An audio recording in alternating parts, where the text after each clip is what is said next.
मानगढ़ को राष्ट्रीय स्मारक घोषित कर आदिवासी समाज का मान बढ़ाए मोदी।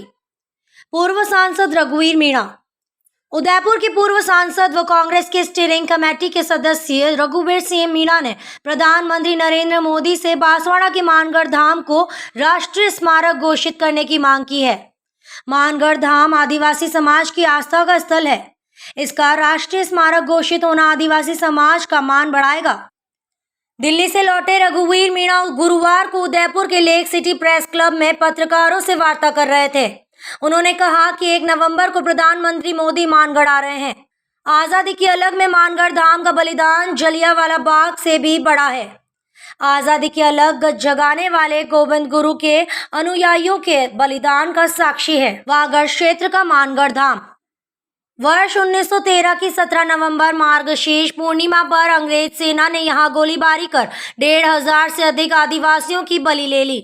इसके बाद 13 अप्रैल 1919 में जलियांवाला बाग हत्याकांड हुआ। मानगढ़ धाम आजादी के आंदोलन में आदिवासी समाज के योगदान का बलिदानी उदाहरण है। इसे राष्ट्रीय स्मारक घोषित किया जाना चाहिए। मीणा ने पत्रकारों के सवालों के जवाब में कहा कि देश की प्रमुख संस्थाओं को बिना रोक टोक काम करने दिया जाना चाहिए। उन्हें स्वतंत्रता दी जानी चाहिए।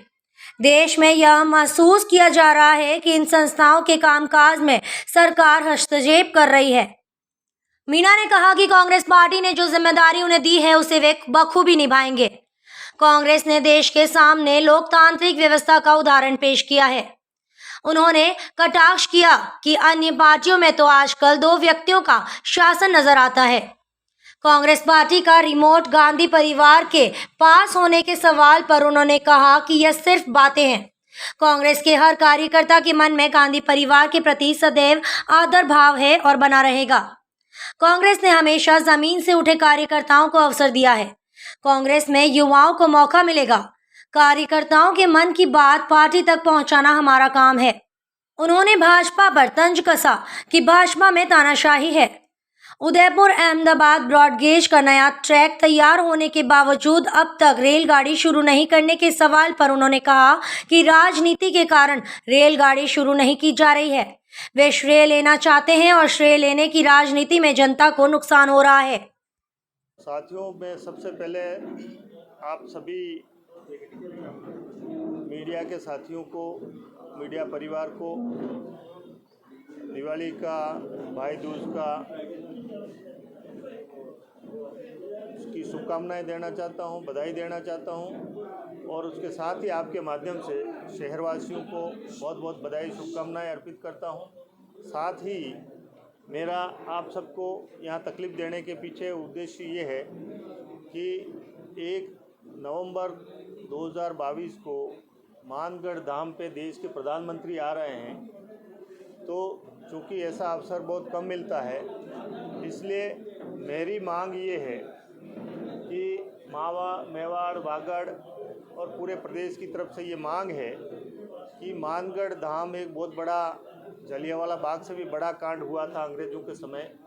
वहाँ 1,500 से ज़्यादा आदिवासियों को गोलियों से भून दिया गया था।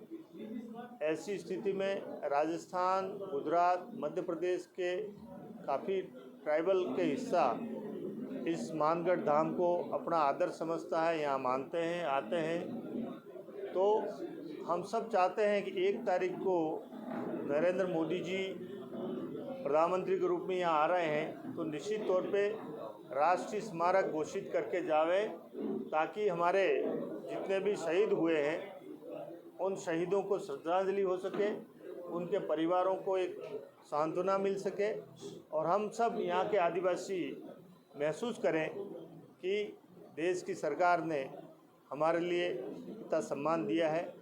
जलियांवाला बाग का जिक्र हर कोई करता है, परंतु मानगढ़ धाम का जिक्र इतिहास में कहीं होता नहीं है, किताबों में कहीं इक्का दुक्का होगा। तो इसलिए हमारी पुरजोर मांग है कि शहीद इस स्मारक को राष्ट्रीय स्मारक घोषित किया जाए। एक तो मांग ये। दूसरा, अभी जिस तरह से हमारे महंगाई और बेरोज़गारी बढ़ रही है, बढ़ी हुई है, लोग त्राही त्राही मचा रहे हैं, बहुत घबराए हुए लोग हैं। ऐसी स्थिति में देश की सरकार इधर उधर की बातें करने के बजाय बेरोजगारी पर ध्यान दे, महंगाई को कंट्रोल करने के लिए ध्यान दे, किसानों के हित में कोई फैसले कर